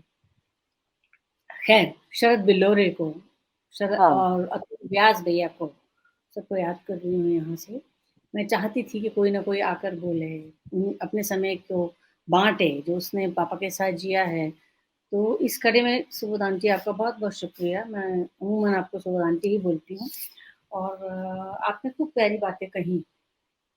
एक बात जो पापा की है वो बहुत महत्वपूर्ण थी, वो भैया और मुझे भी पता है। हम जब बहुत किसी भी शहर में घूमने जाते थे, कहीं भी जाएँ तो हम लोग हमेशा यही सोचते थे कि चलो अच्छा भोपाल से बाहर निकलें, क्योंकि भोपाल में तो हमारे लिए बात करना ही मुश्किल होता। भोपाल में आप न्यू मार्केट जाओ, किसी भी सड़क पर भोपाल में आप जाओ हाँ, तो ये होता था कि कहीं न कहीं पीछे से एक आवाज़ आती थी, सर! हमेशा तेज़ आवाज़ आती थी। कोई ना कोई हाथ लगाता था और हमको मालूम होता था कि हम जो कुछ सोच कर आए खरीदने के लिए या आ जाने गिर के लिए, गए। तो 20 25-30 जगह पे तो वो रुकेंगे और हम आगे नहीं बढ़ पाएँगे। जब हम किसी दूसरे शहर जाते थे तो हम लोग यही सोचते थे कि अच्छा है भई, कम से कम यहाँ पापा को कोई रोकेगा नहीं। तो 6 या 7 बार हमारे साथ यही वाक़या हुआ कि मैं और भैया चल रहे हैं, रात को दार्जिलिंग भी गए थे वहाँ भी, तो हम धीरे-धीरे चले जा रहे हैं। दार्जिलिंग जैसी जगह में भी किसी को सूचना नहीं है कि भगत रावत यहाँ पर हैं। पर दार्जिलिंग बंद हो रही है, रात का अंधेरा हो रहा है, पीछे से फिर से कोई दूर से आवाज़ लगा रहा है, सर! तो वो जो एक आवाज़ थी वो जो एक हाँक थी, वो उनके विद्यार्थी इतनी लगाते थे कि क्या बताऊँ। मैं जानती हूँ, उनके तमाम विद्यार्थी जोशी जी भी हैं, उनसे मेरी बात नहीं हो पाई, उनको मैं जोड़ूँगी, जो उनके बारे में बात करना चाहते हैं। और अगर मैं कहीं अनाउंस करूँगी तो तमाम विद्यार्थी इकट्ठे हो जाएँगे, अभी वाले नहीं, पुराने वाले भी, जिनके साथ उनके बहुत सुंदर संस्मरण हैं। उन्होंने अपना बहुत सुंदर समय दिया है। एक एक टीचर को जिस तरह से अपना रोल प्ले करना चाहिए, एक इम्पॉर्टेंट चीज़ कि शुरू में वो रीजनल स्कूल में पढ़ाते थे, मुझे ये भी याद आई। तो उन्होंने एक परंपरा शुरू की थी, वो कम वर्ष चली, क्योंकि वो स्कूल कॉलेज के बीच में स्विच ओवर करते रहते थे बहुत सालों तक। एड हॉक कॉलेज में पढ़ा रहे, फिर वापस स्कूल में आ रहे हैं। रीजनल स्कूल और कॉलेज चूँकि यहाँ भोपाल में श्याम लहेल में पर एक ही पहाड़ी पर आस-पास ही हैं, तो दिन में एक बार कभी स्कूल की क्लास लेने जाते थे, फिर कभी कॉलेज की क्लास लेने जाते थे। इस तरह से उनका चलता था। हैं और बहुत सक्रिय हैं फेसबुक। मैं लगातार उनके पोस्ट भी देखती रहती हूँ। आजकल फेसबुक एक खूबसूरत माध्यम है, जिससे कम से कम हम लोग एक-दूसरे से जुड़ पाते हैं। अन्यथा मैं उनको उतना नहीं पहचान पाती, बस फ़ोन पर हमारी बात ज़रूर होती है। तो ये सब लोग वो हैं जो जिन्होंने पापा के साथ एक प्रलेस का वो भी समय गुज़ारा है, जब ये लोग बाहर गोष्ठियों में मिलते थे। क्योंकि हम तो कभी नहीं गए पापा के साथ, मैं या संवेदना अमूमन हम लोग कहीं गए नहीं कभी, पापा के साथ बाहर किसी प्रलेस की गोष्ठी में। तो हम लोग के पास वो वाला अनुभव नहीं है जो मुन्नालाल जी के पास है, तो वो आपके साथ अपना वो अनुभव शेयर करेंगे। मुन्ना लाल जी की, मिश्र जी की एक जो बहुत अच्छी लाइन मैंने आज फेसबुक से चुरा ली, वो ये थी, गलती पीठ की तरह होती है, गलती पीठ की तरह होती है, अपनी छोड़ सभी को दिखती है। तो मैं मिश्र जी को आमंत्रित करती हूँ कि वो हमें अपने संस्मरण या जो भी वो बात पापा पे करना चाहते हैं करें। धन्यवाद दीदी। सबसे पहले तो आदरणीय श्रद्धेय श्री भगवत रावत जी, जिन्हें हम चाचा कहते थे, नाम लेने का आज धृष्टता मेरे द्वारा फेसबुक पर इसलिए करना पड़ रही है क्योंकि ये लाइव है, नाम लेना आवश्यक है। चाचा जी आदरणीय भगवत रावत जी से मैं 1982 में एक साहित्य शिविर, कविता रचना शिविर में जुड़ा था। उस दौरान उस शिविर में सोमदत्त जी, डॉक्टर कमला प्रसाद जी पांडे, धनंजय वर्मा जी और पूर्णचंद रथ जी और तमाम जो देश के जाने माने प्रबुद्ध रचनाकार थी और साहित्य के अंतर्गत जो कविताओं को सीखने के लिए जो युवा पीढ़ी हर जिले से गई थी, उस पीढ़ी से मैं भी गया था। उस समय मैं स्टूडेंट था। तो आदरणीय चाचा कमला प्रसाद जी और भगवत रावत जी दोनों की घनिष्ठता उस समय बहुत ही प्रगाढ़ थी। एक रूम में दोनों हुए थे।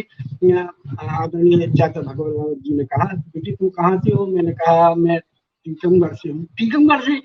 तब तो बेटा तुम मेरे पुत्र वत हो। मेरा जन्म भी तेहरका में हुआ है, टीकमगढ़ जिले का हूँ मैं, बुंदेली अंचल का हूँ, बुंदेली मेरी रगों में। तो मुझे ऐसा लगा जैसे मेरे एक पिता हमको यहाँ मिल गए हों और उनकी आत्मीयता और उनकी जो प्रगाढ़ता पिता की मुझे वहाँ प्राप्त हुई। वहीं से हम उनके मुरीद जैसे हो गए और वो अंतरंग संबंध हमारे उनसे बहुत ही अच्छे प्रगाढ़ संबंध हो गए। और उन्होंने जो कविता लिखन का जो मेरा प्रारंभिक दौर था या स्टेज थी, तो मुझे कविता के या काव्य रचना के मैं गुरु उनको प्रथम रूप से मानता हूँ। उन्होंने मुझे बताया, सबसे पहले तो उन्होंने बताया कि रचना कैसे लिखी जाती है। आज के समय में प्रयोगवादी धारा के साथ मार्क्सवादी चिंतन क्या है वगैरह वगैरह जो समकाल दौर में आज लेखन की हमारी जो परंपरा है, तो इसकी जो उन्होंने परिभाषा दी, उस परिभाषा से मैं इतना प्रभावित हुआ कि तो मेरी एक लोक धारा की परंपरा थी लेखन की स्टार्टिंग में, उस धारा से मैं हट के इस अपनी मार्क्सवादी विचारधारा के तहत मैं लेखन करने लगा। खैर वहाँ मैंने सीखा, वो कहते थे कि रचना धर्मता के अंतर्गत जो कवि रचना लिखता है और उसकी जो लिखते समय जो उसकी प्रसव पीड़ा होती है, उस प्रसव पीड़ा में यदि भाव भंगमा का जो विस्तार ना हो, उसका आकार ना हो, कंसंट्रेशन ना हो, यदि ये सब चीजें नहीं है तो कविता अपना आकार नहीं दे सकती। मुझे याद है वो सब। निश्चित तौर से उन्होंने मुझे बहुत दिशा दी। उसके बाद कई आयोजनों में मेरा आना जाना बना रहा बराबर। ओरछा का भी मुझे याद है, ओरछा में अन्नू दीदी को लेकर के वो आई थी, चाची और कौन कौन थी, साहित्यकार थे, नाम लेना इतना समय नहीं है। जैसा विद्या दीदी को याद होगा, नदी में हम लोग नहा रहे थे, चाचा जी खूब नदी में नहा रहे थे, तैरना नहीं जानती थी, तो उनको रोका, मम्मी की बात कही वगैरह वगैरह। फिर उनको पूरा उसका दृष्टांत याद है। इसी तरह अन्नू दीदी के साथ चतुर्भुज मंदिर ओरछा का है, बहुत विशाल मंदिर है और प्राचीन मंदिर है और वो खाली पड़ा हुआ है, जिसमें आज उस दौरान सिर्फ चमोधड़ और पशु पक्षी रहती थी, अंधकार रहता था। चाचा भगवत चाचा अन्नू दीदी हम वहां गए, बोले चलो, अन्नू दीदी बोली ऊपर चल रहा है, अपन देखेंगे, सबसे ऊंची गोद से देखेंगे, ओरछा की विरासत को चारों ओर वहां से देखेंगे अपन। चाचा आप बोले नहीं बेटा हम नहीं जा पाएंगे, पैरों में शायद उनके यहाँ घुटनों में थोड़ा दर्द रहता था उसमें। तो हम अन्नू दीदी चलिए शाम का वक्त था, 4:30 बजे का समय था। जीने चढ़ते चढ़ते गए, अंधकार था, जीने की साइज बड़ी थी। धीरे धीरे चढ़ते चढ़ते एक पड़ाव आया जहाँ पे बहुत बड़ा एक हॉल टाइप का था।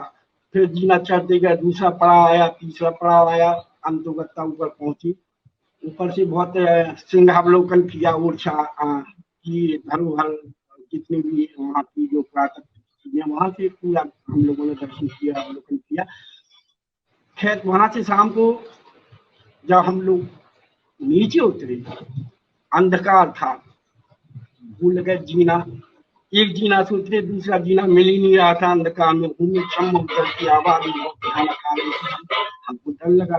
दीदी हमको बोली, जब घबरा मत, है हमको डांटते हुए बोला, चुप रहो, कोई घबराने की बात नहीं है, जीना होंगे, जीना तो है। वो जीना एक्चुअली 4-5 जगह ऐसी थी। अंतुगत्ता हम तो कोई जाने कौन सी जीना दीदी आगे आई, हम पीछे पीछे गए और धीरे धीरे नीचे गंतव्य पे आए। चाचा जी इंतजार कर रहे थे, भगवत चाचा जी बोले कैसी रही यात्रा? हम यही स्थल तुम्हारा हो गया, ये जीवन का हमारे बहुत ही दुर्लभ यात्रा थी। खैर भगवत चाचा ने मुझको पुस्तकें भी दी थी और मुझे याद है कि उन्होंने समुद्र के बारे में जो 1977 में प्रकाशित पहली पुस्तक थी शायद उनकी, जो तो वो पुस्तक मेरे को दी थी। और दूसरी दी हुई दुनिया जो 1981 में उनकी प्रकाशित हुई। हाँ जी, हाँ दीदी। और हुआ कुछ इस तरह जो 1981 में प्रकाशन संस्थान दिल्ली द्वारा जो प्रकाशित, वो पुस्तक भी उन्होंने हमको दी थी। बोले पढ़ो, इसकी आगे बढ़ो, मार्क्स का चिंतन करो, आज की कविता की विचारधारा को आत्मसात करके आगे बढ़ो, हमारा आशीर्वाद तुम्हारे साथ है। इस तरीके से उनका आशीष, इसलिए मैं भोपाल भी जाता था, भोपाल गया, ऑफिशियल काम से गया, मैंने फोन लगाया, उस समय ये मोबाइल नहीं थी, फोन लगाया तो चाचा बोले हाँ बेटा कहाँ हो तुम? हमने कहा चाचा हम यहाँ स्टाफ 5 पर हैं, हम किसी वो पंचायत विभाग का था। बोले रुको, वहीं रुको, मैं आ रहा हूँ। तो वो अपनी छोटी 2 व्हीलर गाड़ी लेके आए, मेरे को घर ले गए, खाना खाया, दीदी वगैरह, चाची जी थी, चाची का प्रेम स्नेह मिला। निश्चित तौर से ये एक उनके जो साथ हमारे बीते हुए पल हैं, वो हमारी एक निधि है। निश्चित तौर से जो हर युग में एक कहना चाहिए कि हर युग का एक अपना दर्पण होता है, और उस दर्पण में कुछ ऐसे महापुरुष लोग पैदा होते हैं जो कालजयी हो जाते हैं। उन्हीं श्रृंखला में हमारे आदरणीय भगवत रावत जी एक कालजयी रचनाकार हैं। उन्होंने जीवन में साहित्य को जिया है, साहित्य को ओढ़ा है, साहित्य को बिछाया है, संघर्षों की बिसात पर वो आगे बढ़े हैं। एक झांसी टेर का जैसे छोटे स्थान से जन्म लेकर के झांसी में पढ़ करके एक सहायक शिक्षक की नौकरी में भोपाल पहुंचे और वहां से वो प्राध्यापक व्याख्याता बने हुए। ये उनकी कर्मवाद के साथ साथ उनका साहित्यिक जो आभा मंडल बना वो निश्चित तौर से राष्ट्रीय स्तर का हो गया। और राष्ट्रीय स्तर के होने से मैं नामवर सिंह जी के साथ जबलपुर में हरिशंकर प्रसाद जी, बड़े बड़े विद्वान जो देश के जाने माने, हरिनाथ व्यास जी पूना वाले, उनसे मिला। और उनसे भी हमारी भगवत चाचा के द्वारा जो देश के जाने माने प्रबुद्ध वरिष्ठ रचनाकार रहे हैं और आज भी हैं, उनसे सानिध्य कराने का यदि मैं श्रेय मानता हूँ, अपने चाचा भगवत रावत जी को मानता हूँ। उन्होंने हम को उन लोगों से जुड़वाया। मेरा मानस परिवर्तन एक साहित्यिक रूप में जो हुआ है वो उन्हीं की देन है। यकीनन आज के समय में सच की खोज बहुत कठिन होती है, और भगवत चाचा ने सच की खोज करते हुए जीवन जिया है। उन्होंने सच कटीली झाड़ियों में और जो उलझ जाता है उससे निकल करके उन्होंने अपनी रचना धर्मता को आकार दिया है, अपनी साहित्य सृजना की है, अपनी साहित्यिक विरासत को अपने परिवार में, अपने कहना चाहिए बच्चों में, अपनी हमारी दीदी वगैरह सभी को उन्होंने एक अपनी विरासत दी, जो विरासत कालजयी रहेगी। और मैं तो ये कहना चाहता हूँ कि अकेले वो कार्ल मार्क्स की चिंतन धारा में ही नहीं रही। एक बात और आप लोगों को मैं अवगत कराना चाहता हूँ, जब ओरछा में महाकवि केशव दास जी जो दीर्घकालीन के प्रवर्तक रचनाकार थे, उन पर भी देश के विद्वानों को जब बुलाया जाता था, तो उस समय जो है कमला प्रसाद जी केशव संस्थान के डायरेक्टर हुआ करते थे। उस समय मुझे याद है कि जब भगवत चाचा बोलते थे महाकवि केशव पर, तो ऐसा लगता था जैसे देश का एक बहुत बड़ा विद्वान जिसने महाकवि केशव को जैसे जिया हो, देखा हो, और जिसने एक अंतरंगता जिसके साथ रही हो, इस तरीके से उनका महाकवि केशव पर एक इतना अधिकारपूर्ण वक्तव्य था कि जैसे उन्होंने साहित्य को ओढ़ा है, बिछाया हो। यकीनन हमारा निवेदन ये है कि वो एक मल्टीपल पद साहित्यिक विधाओं में भी उनकी बौद्धिक क्षमता थी। ओनली फॉर एक मार्ग पर ही नहीं चले हैं। ये सही है कि वो कार्ल मार्क्स की विचारधारा के अंतर्गत उन्होंने अपना जीवन जिया है, लेकिन ऐसा भी नहीं है कि अन्य कालों की उन्होंने उपेक्षा की हो। उन्होंने चाहे गीत काल हो, चाहे कोई भी काल हो, कोई भी बात हो, साहित्य का सम्मान सबका किया है, लेकिन जिए हैं तो कार्ल मार्क्स की विचारधारा पर जिए हैं। अगर जीवन को उन्होंने ओढ़ा है, बिछाया है, तो कार्ल मार्क्स की विचारधारा को उन्होंने आडंबर और जो कहना चाहिए कि जो विद्रुपताएं और जो सर्वहारा की जो पीड़ा है, सर्वहारा की जो दुखद चित्रण है, उसको उन्होंने आत्मसात करके अपनी रचनाओं में प्रकट किया है। इन्हीं शब्दों के साथ मैं आप सभी विद्वानों का बहुत बहुत आभार व्यक्त करता हूँ। धन्यवाद। बहुत बहुत शुक्रिया आपका। आपने कितना अच्छा बोला, बहुत सारी बातें आपने कही, और सच में मर्म को छूने वाली बातें कही मिश्र जी ने। अच्छा लगा। बहुत सारी बात लोग भी नहीं जानते। मैंने सूर, तुलसी, केशव सबको अगर कुछ सुना है, कहीं जाना है, मैं खुद हिंदी साहित्य की विद्यार्थी कभी नहीं रही हूँ। अंग्रेजी साहित्य बीए में भी था और एमए भी इसी में किया, तो मैंने विधिवत हिंदी साहित्य उस तरह से नहीं पढ़ा। पापा के मुंह से जो सुना फिर बाद में पढ़ा। तो सूर, तुलसी, केशव सब पर किसी भी चीज पर बोलना शुरू करते थे तो वो बोलते ही जाते थे। मुझे हमेशा लगता था कि कभी-कभी मैं उस समय का वेट करती थी कि घर में सब लोग कहीं चले जाएं, मार्केट कोई शॉपिंग करने चला जाए, क्योंकि मुझे शॉपिंग करने का कभी शौक नहीं रहा। लगता था जैसे ही सब जाए तो मैं कोई ना कोई 3-4 प्रश्न पापा के साथ लेके बैठ जाती थी, या बोलती पापा ये बोलिए, तो फिर वो बोलना शुरू जो करते थे और इतना मीठा और इतना खूबसूरत बोलते थे कि मैंने सच में अपने जीवन में इतना खूबसूरत वाचक ही नहीं देखा, इतना खूबसूरत बोलने वाला नहीं देखा। ऐसा कम होता है मेरे जीवन में, बहुत कम लोगों को इतनी खूबसूरती से साहित्य पर बात करते सुना है। तो उनकी ये भी एक बहुत बड़ा गुण होता है, कविता पढ़ना, या जो हम बात कह रहे हैं उसको हम अपने सब लोगों के बीच में कितनी खूबसूरती से उसको संप्रेषित कर पाते हैं। संप्रेषण की कला, विद्वता के साथ आप कैसे साधते हैं, ये भी तो बात है। तो वो बहुत खूबसूरती से हर चीज़ पर बात करते थे, और हमने उनसे यही सीखा कि कविता आपने जब लिख ली तो सबकी हो गई। तो एक व्यक्ति किसी जगह का होता है, लेकिन होते हुए भी वो उससे परे होता है, वो हर किसी का होता है। तो वो जहाँ जन्म लिया, जहाँ के थे, वो एक रियलिटी होती है, एक सच्चाई है, लेकिन वो अपने समय से के साथ सबके सारे संसार से जुड़ता है। तभी कविता सार्थक होती, तभी एक कवि या एक रचनाकार सार्थक होता है जब अपने समय को, अपनी सीमाओं को लांघ कर जाता है। ये तो पुराने समय से हम लोग पढ़ते आ रहे हैं, पुराना सच है। ये लॉन्जानस ने भी कहा है कि जो एक राइटर होता है, और writer is that who stands with all ages and crossing all the boundaries of nations, ages and time. तो खैर, हमारी खुशनसीबी है कि आज बहुत अच्छे लोग हमारे साथ जुड़े। मैं तहे दिल से शुक्रिया अदा करना चाहती हूँ आदरणीय बलराम मास्टर जी का, चतुर्वेदी जी का, गांगुली जी का और मिश्र जी का। बहुत अच्छा सेशन रहा, और यहाँ जितने लोग हमको सुन रहे हैं आज, मैं उनका भी तहे दिल से शुक्रिया अदा करना चाहती हूँ। मैं आगे और हम लोग इसमें जुड़ेंगे, और संभवतः कल इस मंच का जो हम एक लगातार बातचीत कर रहे हैं, कल एक आखिरी साल तो नहीं, पर हाँ, कल के बाद 1-2 दिन का गैप है, फिर शायद अमेरिका लेक्चर में वापस आएँगे, क्योंकि ये पापा का 80वाँ साल है।